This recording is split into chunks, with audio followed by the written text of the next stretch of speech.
सुहाना मौसम का गजब रवानी हो, फीलिंग बढ़ावे तो हर जवानी हो।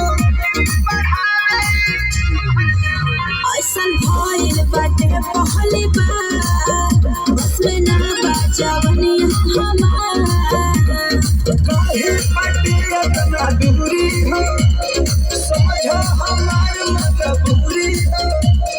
और मत महेंद्र के बात मनवा बोले झकोरा मारे झुलानी, सारी लहराए हो झकोरा मारे झुलानी, सारी लहराए हो झकोरा मारे झुलानी।